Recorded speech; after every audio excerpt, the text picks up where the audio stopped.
Pitt.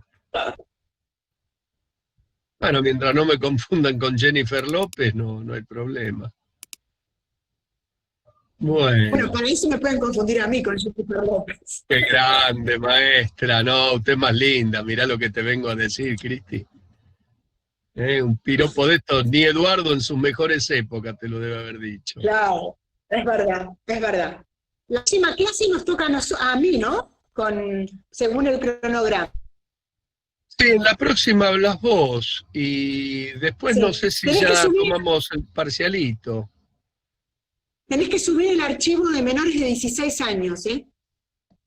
Recordámelo después, así ya lo voy publicando. Y el atorrante, el Lo voy vago diciendo para insigne que lo vayan de... leyendo. ¿Cómo? Que lo digo así cuando lo publicás, que lo vayan leyendo y lean los anteriores, a ver si hay alguna pregunta, lo podemos ver en la clase que viene. Perfecto. Va por el vago insigne de Axel López. ¿Cuándo trabaja ese? No trabaja nunca. Pobre, está preocupado con el tema del trabajo. Del otro trabajo, no de este. Sí, la verdad que no es para envidiarlo. Hola, profesor, ¿puedo hacerle una? ¿Sí? Mi nombre es Norma Silvero, pero entré ahora y está el nombre de mi hija porque estoy en el celular y con mi hija compartimos el celular y va a aparecer el nombre de Euge Repín, pero no sé cómo cambiar para poner mi nombre y ella no está. No importa, corazón, Bien. después pon el nombre tuyo en el chat. Silvero Norma, claro, sí, encima, bueno, ella tiene clases por la secundaria y compartimos el celu y la tecnología para mí es algo inalcanzable, no sé cómo se cambia. Nos pasa Pero todo. yo te tengo, Silvero, ¿eh? Te sale porque a mí acá Claro, a mí acá me salta y me dice Euge Repín, que es mi hija, y digo, uy, ¿cómo hago para salir y volver a entrar y poner mi nombre? Pero bueno, si estoy ahí, entonces me quedo tranquila. Los presentes los tenés. ¿Figurás con Euge? Ahora, por ejemplo, a mí me está saltando Euge Repín. Bueno, no te preocupes. Gracias. Ahora la agarra una compañera con la boca llena y la ponemos incómoda, María Herrera. ¿Vos sos la persona que quería hablar con nosotros sobre algún tema? Vos amagaste que me ibas a mandar un mensaje por privado, no me mandaste nada. Yo me pasé toda la semana buscando. No, profe, le mandé por correo. No lo vi, corazón. Le mandé uno nuevo. ¿Cuándo? El martes creo que era. Lunes a martes yo le mandé otro nuevo. No, miento, la semana pasada, el viernes. Y al no contestar, le mandé uno nuevo a Cristina, si por favor le podría comunicarse con usted. ¿Pero cómo es tu correo? Herrera María. ¿Herrera Mabel, por casualidad? No, Herrera María. Tengo uno de María Herrera, que es del 28 de julio, y otro del 21 de agosto. Sí. Que nos decías que habías cursado en el 2019. Sí. Yo era para que usted me corrobore si había leído la respuesta mía que usted me había mandado. Lo último que tengo es que me decís que te vas a inscribir el próximo cuatrimestre, que sería este, sí, para adquirir la regularidad. Bueno, y como está usted bien, si estás inscripta está bien. No, pero como usted... Sí. Pero yo para hacerle recordar mi situación, por eso. ¿Pero y qué es lo que me tengo que acordar, corazón? Porque, ¿se acuerda? Por eso le mandé por correo a usted. Yo intenté dar el final en el pasado, en julio. Y pues, como usted no había subido la nota al SIU,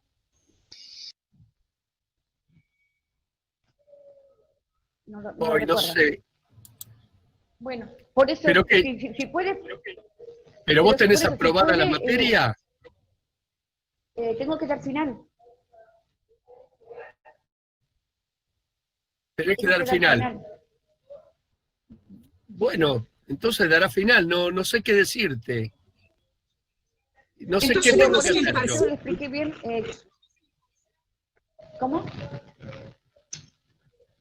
Te pregunto, ¿vas a dar el parcial? No, vos vas Sí, a dar sí, nada sí. más que final.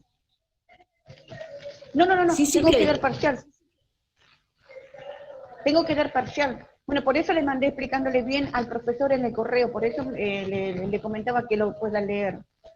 Pero no lo recibí, Está bien, María. pero vos te anotaste, si vas a dar los parciales ya está. Si aprobás, listo. ¿Cuál es el problema? No, por eso, para saber si que lo tenga en cuenta nada más, porque como yo ya lo di, por eso era. ¿Sabes qué? Estoy con mi hija acá al lado en Zoom también, entonces ahí, como fuera cualquier cosita, Bueno, yo me hacé el comunico con él. favor, escúchame, María, Sí, escúchame, mandame un mail a mí, pero contándome tu situación, por favor. ¿Sí? sí.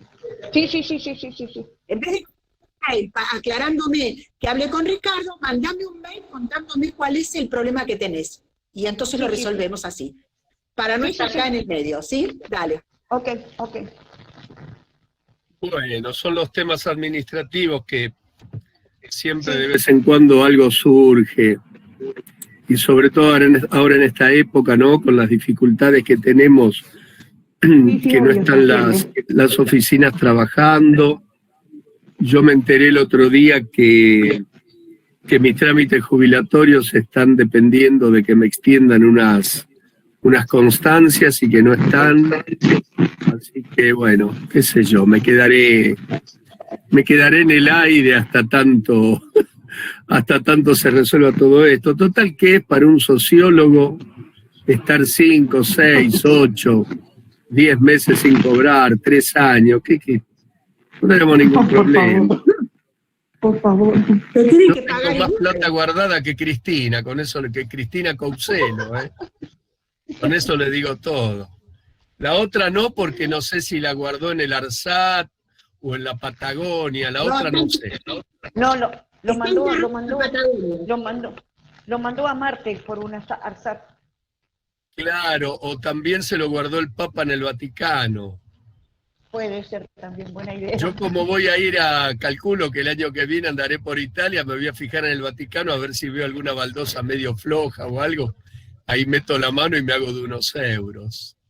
Che, hablando de la posibilidad de viajar, hoy estaba hablando con una compañera, ¿no? Acerca del trámite jubilatorio. Uy, dice, qué lástima, qué sé yo. Y me dice Ana, me dan ganas de llorar. Le digo, a mí ganas de llorar me dieron ayer cuando recibí, yo me había sacado entradas para un teatro célebre. A mí me gusta la ópera, ¿no? Entre tantos géneros musicales. Y me había sacado una entrada para ver una ópera en el Teatro La Fenice de Verona, que es un teatro donde se estrenaron las principales obras de Verdi. Se estrenó La Traviata, por ejemplo. Y ayer me mandaron a decir que se había cancelado la función y que me devolvían la plata. Tuve muchas ganas, digan que como no tengo un buen inglés, pero tenía ganas de decirle, miren, métanse la plata en el orto, porque la verdad que lo que yo hubiese querido era ver esa ópera.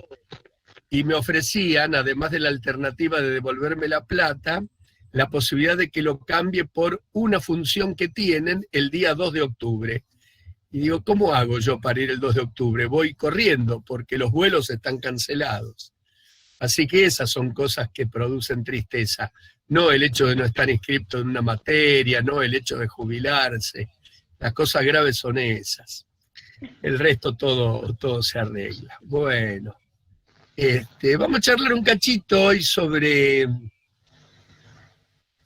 otra perspectiva criminológica. Yo a ustedes recuerdo que les había dicho en la primera de las clases que los enfoques sobre el fenómeno criminal habían ido gradualmente, paulatinamente, pasando por diferentes etapas, por diferentes áreas de abordaje, y así les había dicho que había una perspectiva religiosa que consideraba pecaminosa o fruto de alguna maldición a las conductas desviadas.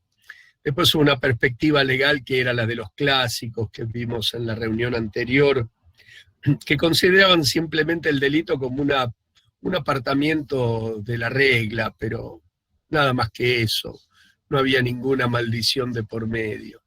Después vinieron los médicos que empezaron a darle un enfoque que lo asociaba a los problemas individuales, a los problemas de orden de la salud mental. Y la última perspectiva es la que aborda el fenómeno desde una mirada social, digamos, algo así como contextualizándola en un entorno sociocultural, donde no entran los factores religiosos, no hay maldiciones de por medio, ni hay seres demonizados de por medio, donde no basta con la ley para explicar el fenómeno, donde dejan absolutamente de lado la mirada de las patologías individuales y dicen estamos en presencia de un fenómeno típicamente social, es decir, una conducta más, ¿verdad? Una conducta más que aparece condicionada por el vínculo con los demás, por las relaciones con los demás. Digamos, una cuestión que cae de Maduro, que esto encuadra dentro del campo jurídico, es que para que un hecho sea considerado acto jurídico, debe ser definido por la ley como tal. Y si la ley no lo define como tal, entonces no hay delito, ¿verdad? Pues bien, en una perspectiva de orden sociocultural, para que una conducta sea identificada como desviada, tiene que existir una previa definición desde esa dimensión sociocultural de qué es lo que se debe hacer y qué es lo que no se debe hacer. ¿De acuerdo? Pero acá lo importante es ver el salto que hay, el pase, digamos, desde una mirada a la otra, porque es, si bien podríamos decir, sucede a la mirada del médico, a la mirada que considera un problema de salud mental, en realidad son contemporáneas prácticamente en su surgimiento, al menos desde las teorías más significativas. Porque cuando yo les comentaba a ustedes en la clase anterior, y como ustedes pueden leer en cualquiera de los materiales vigentes, acerca de cómo la escuela italiana de finales del siglo XIX es la que le da, digamos, la carta de presentación a la mirada del biologicismo positivista, en un momento casi contemporáneo, un tal Emil Durkheim, al cual ustedes habrán leído en alguna materia sociológica o introductoria, un tal Emil Durkheim empieza a escribir desde un plano, desde un punto de vista sociológico, una obra que va a ser tomada, digamos, sobre todo un concepto central de su obra, va a ser tomado como una referencia ineludible al momento de explicar las conductas desviadas, ¿no? Que es ese concepto de anomia. Este autor, Durkheim, escribe a finales del siglo XIX, 1893. Hola, Rodolfo. Escribe hacia 1893 un librito que es La división del trabajo social, en el cual hace prácticamente la presentación en sociedad de ese concepto, pero que no lo hace pensando en el delito. Es más, si ustedes me preguntan cuánto ha escrito Durkheim sobre delito, les diría que ha escrito muy poco, pero es tan importante, es tan trascendente su obra, que ella es la que ha servido de base para que muchos autores tomen ese concepto de anomia, entre otros, y lo apliquen a los estudios relacionados con la criminalidad.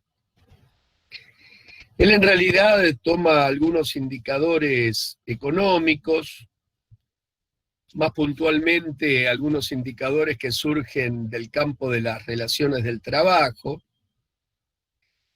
Su librito del cual les estoy hablando se llama precisamente La división del trabajo social, y él hace un raconto histórico acerca de cómo las sociedades van pasando de formas más primitivas hasta formas más evolucionadas. Y casi les diría que el referente de evolución es eso, es el modo de producción. Nosotros conversábamos la vez anterior acerca del surgimiento de la corriente clásica y lo ligábamos con todo un movimiento político que había tenido origen 300, 400, 500 años atrás, que son los que van a dar paso a los nuevos regímenes de gobierno, ¿cierto? Pues bien, acompañando a toda esta evolución, a ver, me pregunta Abigail, después te contesto. Sí, estamos haciendo lo que pasa, Abigail, concretamente en su chat, lo que pregunta sobre si hay algún tipo de ordenamiento. Nosotros estamos tomando como criterio de ordenamiento un criterio cronológico, un criterio temporal. Ocurre, estimada y estimado, y esto por ahí a veces al alumno suele confundirlo, que ese criterio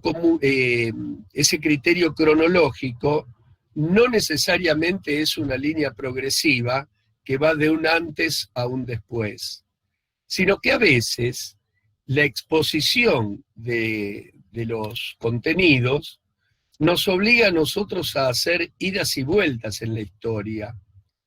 Fíjense lo que yo les empezaba diciendo de cómo hay prácticamente una contemporaneidad entre la mirada del biologicismo positivista italiano y este enfoque de corte sociológico, donde los nuevos teóricos no es poca cosa lo que hacen. Los nuevos teóricos sacan la mirada del hombre y la pasan a depositar en el grupo para explicar el problema, ¿eh? Y entonces, en este caso, nosotros ahora estamos haciendo algo así como una vuelta atrás en el tiempo, porque en la reunión anterior nosotros habíamos hablado acerca de cómo llegan las ideas del positivismo italiano a la República Argentina, y ahí estamos hablando de los primeros años del siglo XX. Y hoy vuelvo a hablar de los últimos años del siglo XIX. Este tipo de licencia en el uso de los tiempos obedece al ordenamiento de las teorías según su enfoque. Entonces pasamos de una que miraba la ley a otra que miraba el hombre, y ahora que nos metemos en la que mira la sociedad, retrocedemos un cachito en el tiempo. Van a ver cómo hoy, si todo va bien, si los tiempos nos dan, vamos a llegar hasta la década del 40 prácticamente, o finales de la década del 30, para hablar de otra corriente que enfoca el problema desde la misma mirada, la sociológica, que es un seguidor de Durkheim y que se llama Robert King Merton, ¿no? Y vamos a llegar hasta esa época. Pero en la próxima clase que tengamos juntos, yo voy a volver a principios del siglo XX, entonces voy a seguir desorientando a Abigail, que me va a decir, pero ¿cómo? ¿No estamos en 1940? Y ahora Ricardo me viene a hablar de 1907, 1913. Es así. Sí, digamos, no es tan sencilla la historia de las ideas, precisamente por lo que habíamos conversado en otra ocasión. Las ideas nunca mueren, sino que teóricamente las ideas muertas, que siguen gozando de buena salud, coexisten con las nuevas ideas. Y entonces, como coexisten, a veces tenemos que retroceder en el tiempo para explicar el porqué. Por ahí no le ordené demasiado, pero bueno, por lo menos la explicación se la di de por qué ese ida y vuelta y por qué no tomamos estrictamente el orden cronológico. Porque además las circunstancias nos impedirían, salvo que hagamos algo así como una historiografía de las teorías de la criminalidad, que a ustedes no les sirve de mucho. Lo mejor es centrarnos en una corriente, desmenuzarla en la medida de lo posible, para que se comprenda. Bueno, Abigail, pregúntame de cosas de hoy, muñeca. Yo creo que ya les di el cronograma de fechas, contenidos, parciales. Después te cuento. Si seguimos así, les respondo y me va a pedir la receta de la pizza con levadura, Abigail. No sea preguntona, che, déjense de joder un poco. Después te reitero las fechas. Vamos a meternos un poquitito en Durkheim, porque Durkheim decía que en su obrita, ¿no?, en la división del trabajo social, detecta una evolución, como les había dicho, de esas formas más rudimentarias, más elementales, más primitivas de agruparse los individuos a las formas más evolucionadas. Y todo ese cambio gira alrededor del cambio en los modos de producción. ¿Recuerdan cuando habíamos hablado de la revolución industrial y que la habíamos situado a mediados del siglo XVIII? Y dijimos, hay algún grupo de ingleses que aparentemente serían ellos. Los ingleses son grandes ladrones de todo, pero serían ellos, supongamos, los que inventaron el telar a la lanzadera, impulsado por vapor. Y a partir de eso hay una evolución en la tecnología que produce irremediablemente cambios a nivel de la producción. Y estos cambios a nivel de la producción van produciendo fenómenos nuevos. Hay crecimiento económico de ciertas áreas. Y cuando hay crecimiento económico de un área, esa área funciona como un imán. Esa área funciona como un imán. Fíjense lo que pasa en la historia nuestra. En la historia nuestra, a caballo del desarrollo de las grandes ciudades, sobre todo ligadas al puerto, Rosario, Mar del Plata, Buenos Aires, etcétera, etcétera, producen un aluvión de llegada de inmigrantes, algunos externos y muchos internos. La llegada de nuestro cabecita negra está ligado al progreso económico y el consiguiente retraso de otras áreas. Entonces, cuando la gente no tiene recursos suficientes como para mejorar la calidad de vida, emigra, se va a aquellos lugares donde suponen que les va a ir o la nieta de Mirta Legrand, que se van al Uruguay porque suponen que ahí les va a ir mucho mejor, ¿no es cierto? Entonces, en este caso, en estos asuntos ocurre exactamente lo mismo.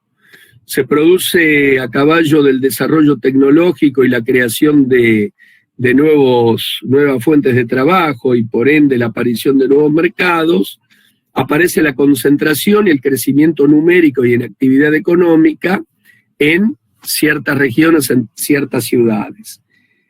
Y Europa no es ajena a todo esto, y toda esta concentración de actividades y de individuos van produciendo cambios en la estructura de los grupos.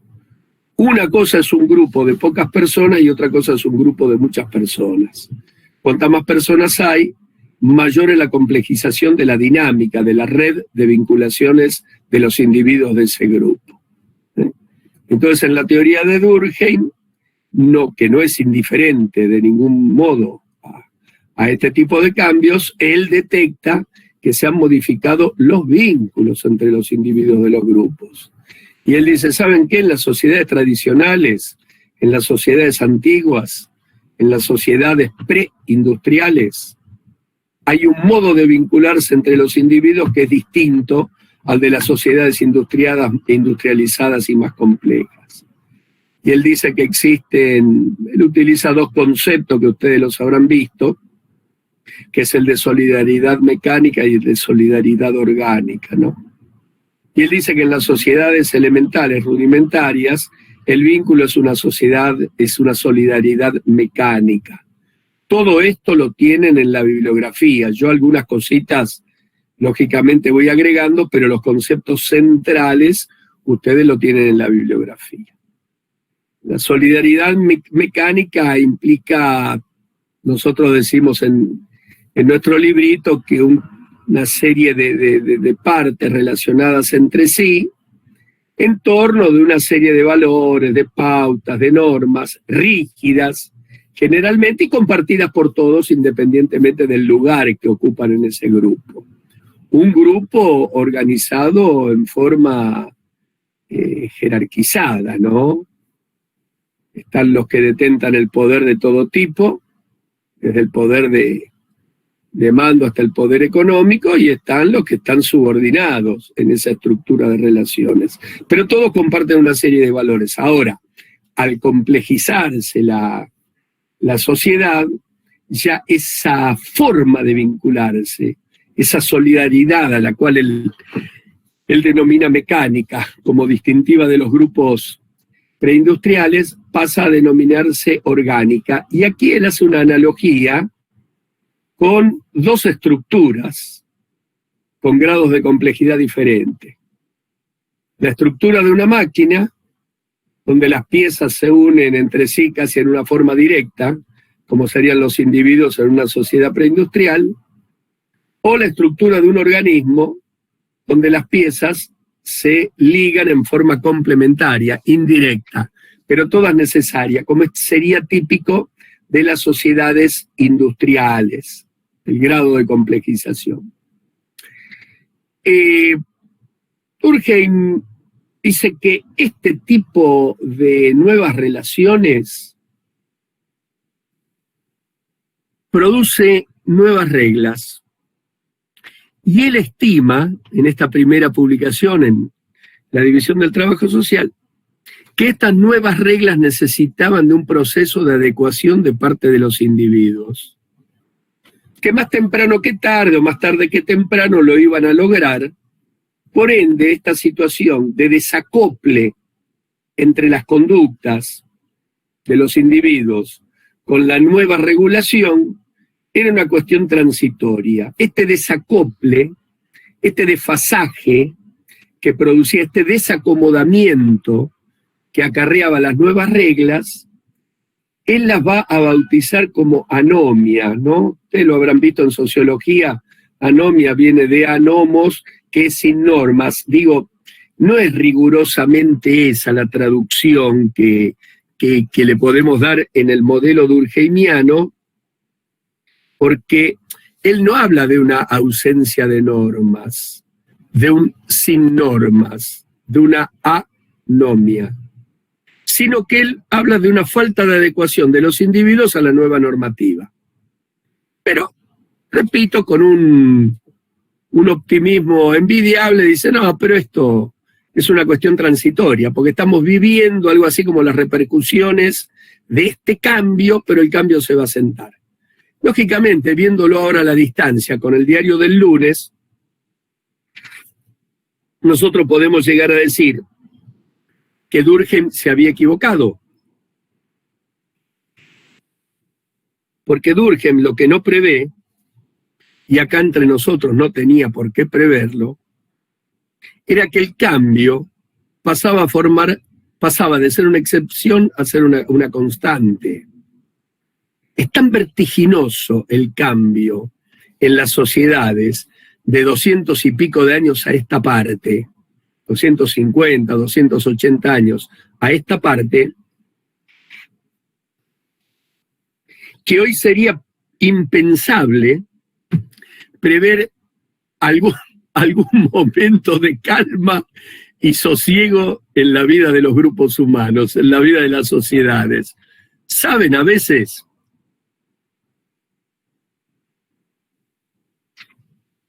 Perdón, estoy calentando la yerba porque se me había enfriado.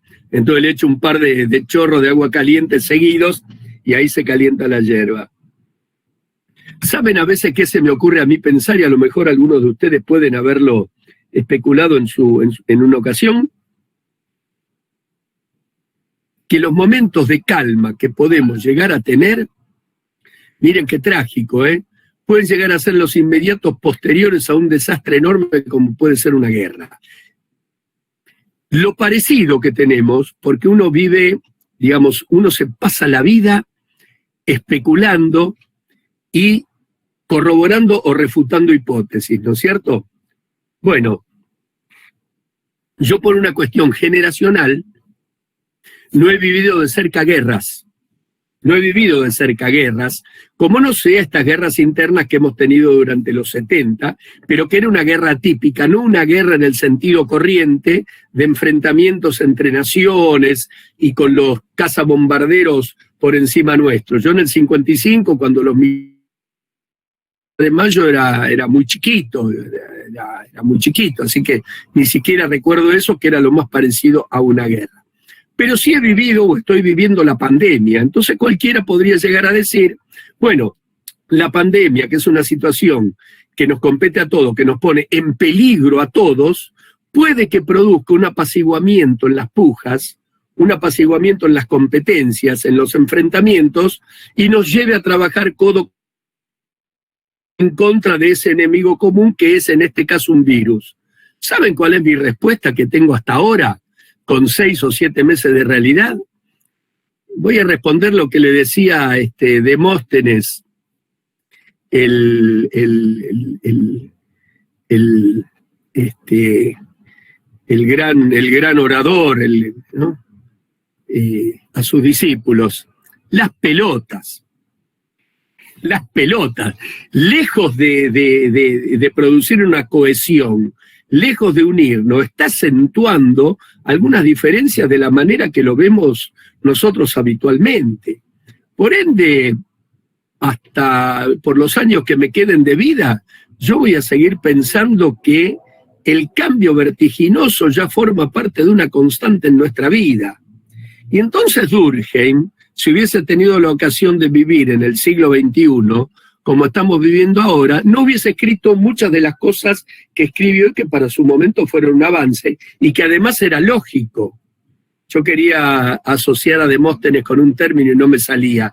Demóstenes era el gran elocuente, el individuo capaz de transmitir, capaz de discursear, con tal elocuencia que producía convicción aún en sus adversarios, ¿no es cierto?, aún en sus opositores. Cualquier meritocrático podría llegar a levantarlo a Demóstenes, porque Demóstenes, al igual que el ministro del Interior nuestro, era tartamudo, y vence su tartamudez, vence sus dificultades en el habla, ejercitándose, poniéndose piedritas en la boca. Yo a veces intento que mi mujer se ponga piedritas en la boca, diciendo, vieja, ponete una piedrita mejorás la dicción, pero no me da bola. Sigue hablando como si tal cosa, pero no digan nada, yo bajé el tono porque tengo la puerta cerrada.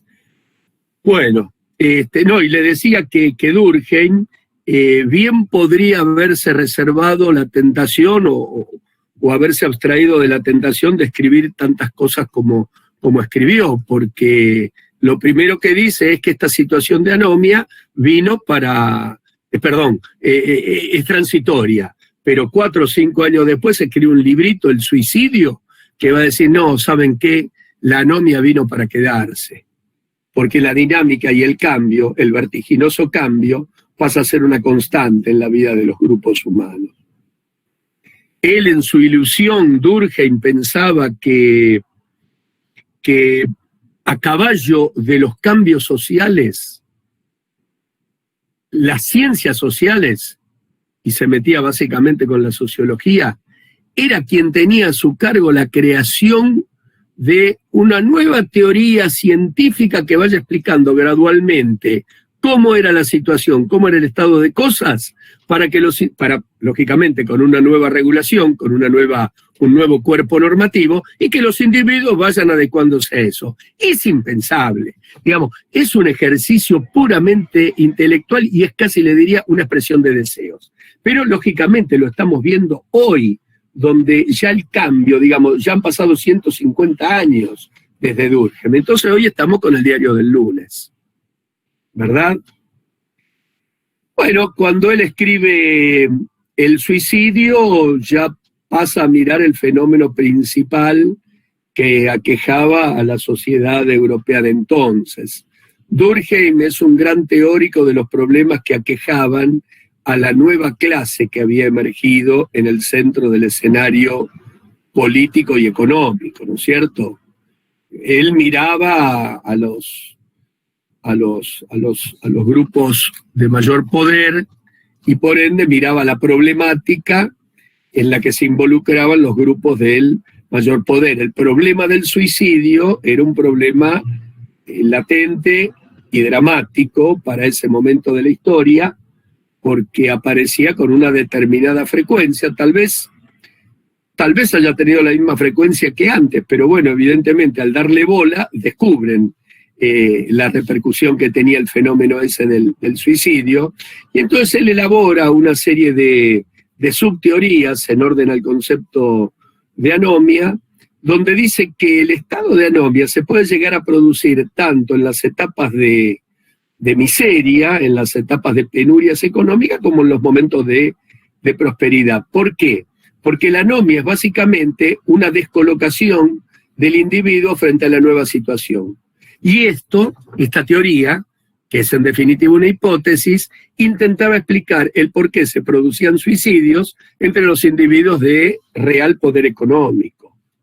Porque si uno generalmente asocia al suicidio con alguna malaria, alguna situación de penurias. Cuando se produce el suicidio entre individuos de vida próspera, uno dice a la puta, ¿y esto cómo lo explico, no? Y él dice, miren, el problema es es la descolocación de los individuos frente a las nuevas situaciones. Y una situación de prosperidad es una situación nueva que produce una descolocación. Habla a partir de este momento con cierto fatalismo y habla de una situación de anomia endémica, ¿no? Anomia endémica, ya es una situación que vino para quedarse y que, bueno, medio como que va a haber que acostumbrarse a convivir con esta situación.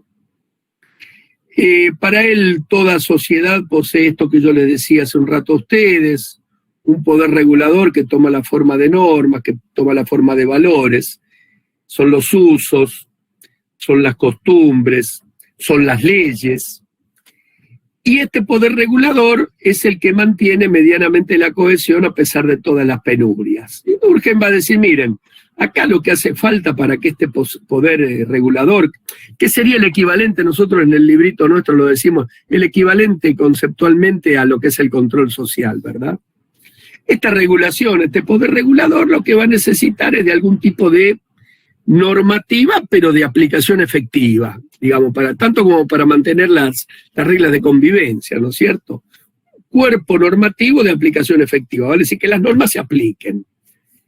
Hace falta una autoridad moral que sea respetable, en tanto, permítanme el término, aplicadora de esa regulación. La regulación, asócienlo si ustedes quieren con leyes.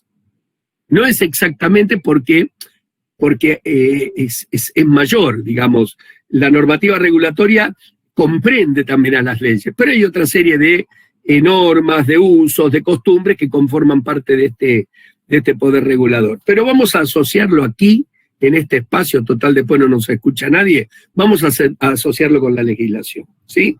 Y entonces habla Durkheim también de una serie de autoridades que merezcan la confianza, que son las que aplican esas regulaciones. Y por último, dice que esas normas que encarnan que representan al poder regulador, deben ser acatadas espontáneamente por todos los individuos. Y de este modo, más o menos, se convive en esta situación de desorden, donde cada uno pone un poquitito de voluntad, un poquitito de respeto, y ahí la cosa zafa. Vamos a la situación del hoy, vamos a situarnos en la República Argentina, que es lo que más conocemos, pero no es patrimonio exclusivo de la República Argentina. Normas de aplicación efectiva, leyes aplicadas efectivamente. Hoy, compañeras y compañeros, lo estamos viendo. Yo a ustedes les comentaba la vez anterior que las cárceles están llenas de pobres, no solo porque sean los pobres los únicos que delinquen, sino que hay una aplicación de la ley que hace que algunos individuos que tienen una situación de mayor prosperidad, a esos individuos no les alcance el selectivo brazo de la ley. ¿Vieron que hablan del largo brazo de la ley como que a todos alcanza? Bueno, vamos a corregir y vamos a hablar del selectivo brazo de la ley. ¿Ustedes creen, por ejemplo, que van a recibir sanciones graves los tipos del country, de los no sé cuántos del Pilar, no sé, Conchetos del Pilar, Altos del Pilar, no sé cómo se llama, que rompieron el móvil del servicio penitenciario? ¿Ustedes creen que van a tener algún tipo de sanción ejemplificadora y dura? Yo creo que no. ¿Correcto? Vale decir que hay una ley de aplicación parcial, ¿correcto? Además, a eso sumémosle que como la ley es fruto de negociaciones, y en una negociación se imponen más los deseos, objetivos y puntos de vista del que tiene más poder que del otro, hay una serie de normas legales que legitiman conductas que van en beneficio de uno y en perjuicio de otros. Sumémosle eso también, sumémosle eso. Pero vayamos a la ley, a la que está sancionada. el uso corriente de la ley nos muestra a nosotros que sus alcances son selectivos. Por ende, esto que aspiraba Durkheim 150, 140 años atrás, aquí ya se da en forma parcial. Vamos al otro punto. Habíamos hablado de una autoridad, o mejor dicho, instituciones que posean autoridad moral, reconocimiento como para aplicar. Vamos a nuestros jueces en la República Argentina. ¿Lo dicen ustedes o lo digo yo? ¿Cuál es el respeto que nos merecen los jueces? Miren, no estoy haciendo un análisis partidario, todos ustedes saben dónde tengo puesto yo mi corazoncito. Pero vamos a hacer un juego de roles y vamos a ir al oficialismo o vamos a ir a la oposición. Ayer hubo una marcha de opositores pidiendo por el cumplimiento de unas actuaciones revestidas de legalidad, como es el no revocar una designación de una serie de jueces con los cuales los liga cierta afinidad. Viéndolo de aquel lado, ¿eh? Y del otro lado dicen, a esos hay que rajarlo a patadas en el culo porque su designación está viciada de nulidad. Y te invocan un cuerpo legal y te invocan el otro cuerpo legal. Vale decir que los jueces, por lo menos la autoridad moral acá no la detentan. Por lo menos acá no la detentan. Y por último, de los conceptos durkheimianos, el acatamiento espontáneo, digamos, esa adhesión a la norma sin presiones, donde decimos, esto lo vamos a hacer así porque no hacerlo así está mal. No existe el acatamiento espontáneo. No existe el acatamiento espontáneo, lo hemos visto, miren, ahora lo estamos viendo, con las marchas anticuarentenas, donde hay tipos que violan protocolos relacionados con la política sanitaria que ponen en riesgo las saludes ajenas, donde hay agresión. El otro día el pibito ese que trabaja en un canal de televisión, un tipo le gritaba, lo insultaba por su condición sexual, por su elección sexual, todo ese tipo de cosas. Parece que el acatamiento espontáneo no existe. Por ende, esto que Durkheim escribió mucho tiempo atrás, y diciendo que, a pesar de la situación anómica, si manteníamos estas pautas, no se iba a desbordar la cosa, Durkheim lo hubiese mantenido hoy, y si tuviera la oportunidad de volver, me iba a decir, ¿qué te dije yo cuando escribí en 1897 el suicidio? Que la forma de mantener un orden por lo menos, dentro de esta situación anómica, dentro de este marco de anomia, es respetar estos puntos, que estos 3 puntos tengan real valor. ¿Viste? Me va a decir Durkheim. Como estos 3 puntos no tienen valor, es que explica esta situación que ya excedió lo anómico para transformarse en desborde. Esto ya no es desorden, esto es quilombo. Esto es una situación que a veces hasta nos permite abrigar un cierto pesimismo que nos lleva a decir, esto es una situación, compañeras y compañeros, de preguerra. Es para asustarnos. Durkheim pensaba que, junto con esta nueva moral laica y científica, encarnada en la teorización de los cientistas sociales, iba a apaciguar un poco la situación anómica y le daba, además, un poder enorme a la educación. Durkheim es un estructural funcionalista. Ustedes recuerdan el concepto del estructural funcionalismo, ¿no es cierto? Es decir, la estructura es el gran conjunto conformado por partes y hay una interrelación, hay una interacción entre ambas, hay una interinfluencia, algo así como un vínculo dialéctico entre estructura y partes, y sus partes, donde las partes cumplen determinadas funciones. Es una concepción, si ustedes me permiten el parecer, es una concepción rígida de lo que es el modelo que explica el funcionamiento de los grupos sociales. Sobre todo porque es un modelo conservador. Es un modelo conservador. Entonces, para Durkheim, transmitir a través de la educación el estado de la situación era una forma de mantener, Fabián dice cómo se extraña el debate en la facu, sí. Era una forma de mantener ese estado de cosas, era una forma de mantener esa situación. Digamos, como que Durkheim podría haber sido lo equivalente a un libre pensador, no digo de hoy, pero sí un libre pensador de los años 60, con esta concepción de la estructura, donde tiene el gran mérito de haber acuñado el concepto de anomia que después sirvió para que ocurra en un montón de autores. Ahora, cuando a mí me preguntan sobre el aporte concreto, puntual de Durkheim a la conducta desviada o el aporte concreto al fenómeno del delito, y yo me tengo que ir a otro librito de él, que es Las reglas del método sociológico, donde dentro de su... A ver, está llegando una chica, Borges, donde él tiene unas pequeñísimas referencias, si no me equivoco, en el capítulo 3, Cacho, ¿vos te acordás? Creo que era en el capítulo 3 de las reglas del método, en el 3, sí, ¿no? Perfecto. Donde hace referencia al fenómeno del delito. Y él, que es un estructural funcionalista, por eso les había hecho la introducción, digamos, el encuadre, dentro de cuál de las dimensiones teóricas es encuadrable Durkheim. Y él hace unas referencias íntimamente ligadas, coherentemente ligadas a la perspectiva estructural funcionalista. Él le otorga al delito, que es subalterno de la estructura, él les otorga funciones. Al delito le otorga funciones.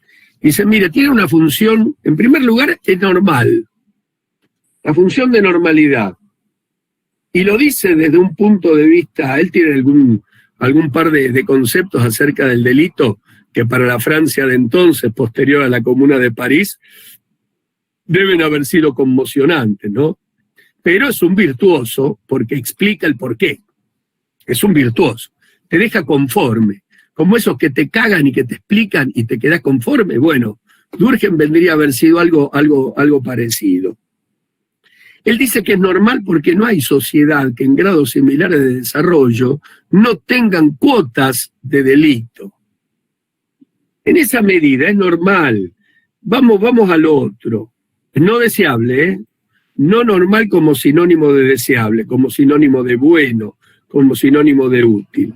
Pero yo les pregunto, ¿quién de los presentes no ha tenido alguna vez un resfrío, una indigestión o un granito? Todos hemos tenido algún tipo de problema de salud, por poner problemas intrascendentes, tal vez algunos ya han tenido algún tipo de problema más severo, por ahí algún accidente. Yo en alguna ocasión me hice el canchero con la moto y el hombro me había quedado acá como una tetilla, parecía Moria Kazan, pero de un solo lado, y era el hombro mío que tenía puesto acá, ¿sí? Ahora digo, a nadie le gusta pegarse un palo con la moto, a nadie le gusta tener un resfrío, a nadie le gusta tener una indigestión. Pero yo le pregunto, ¿es anormal? ¿Es anormal? No es anormal. Lo anormal sería que no existan los accidentes, lo anormal sería que no existan los resfríos, lo anormal sería que nunca a nadie le salga un granito. Entonces, en ese sentido, él le otorga un carácter de normalidad. Piensen ustedes que Durkheim, en definitiva, es un positivista, y la normalidad la asocia con la regularidad. Y la regularidad o la búsqueda de regularidades es un rasgo distintivo de lo que es el positivismo, a todo nivel, a todo nivel. Para él, desde esa perspectiva estructural funcionalista, enrolado dentro del positivismo, casi le diría un heredero de Comte, el delito es normal.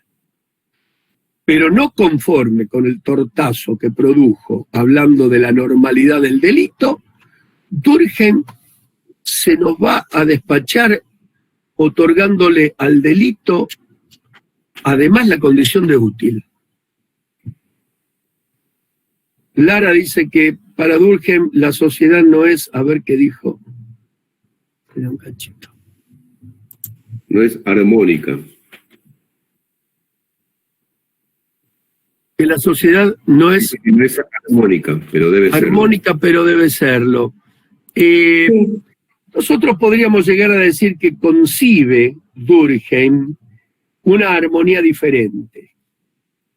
Como la mirada de él es estructural funcionalista, esta estructura posee una armonía, es desigual, pero posee una armonía, es como una melodía que tiene, digamos, que puede llegar a tener tonos mayores y tonos menores, que puede llegar a tener un adagio, que puede llegar a tener un forte, pero que sin embargo posee una armonía. En este sentido es una estructura. Lo que él clama, lo que él suplica, es la normativa regulatoria para que mantenga el estado de cosas. Si ustedes me preguntan, para Durkheim es legítima la desigualdad. Ahora, por ahí Lara dice que si es desigual, no es armónica. Y bueno, pero por ahí para Durkheim sí lo es. Yo les hablé a ustedes de una melodía. Miren, hay música mucho más sencilla, generalmente música popular, que mantiene, digamos, la estructura de la pieza, ¿no? Donde tiene una diferencia, supongamos en un estribillo. Vos, Cacho, que sabes de música, me vas a ayudar. Tal vez rompa un poquitito su tónica con un estribillo, pero posee más o menos una invariación. Digamos, siempre el tono mayor, siempre el mismo ritmo, etcétera, etcétera. Hay otras músicas un poquitito más evolucionadas, donde poseen tanto tonos mayores como menores, ritmos diferentes. Sin embargo, la armonía, que es esa coherencia, vamos a asociar armonía con coherencia, la mantienen, sin irnos a la música clásica, a la música seria. Yo recuerdo algunas piezas, por ejemplo, de Joaquín Sabina. Joaquín Sabina es un individuo que produce unas músicas muy complejas, que tienen partes muy diferenciadas dentro de sus piezas, pero que sin embargo mantienen la armonía. Hay un tema, lo primero que hizo el Dioni al llegar a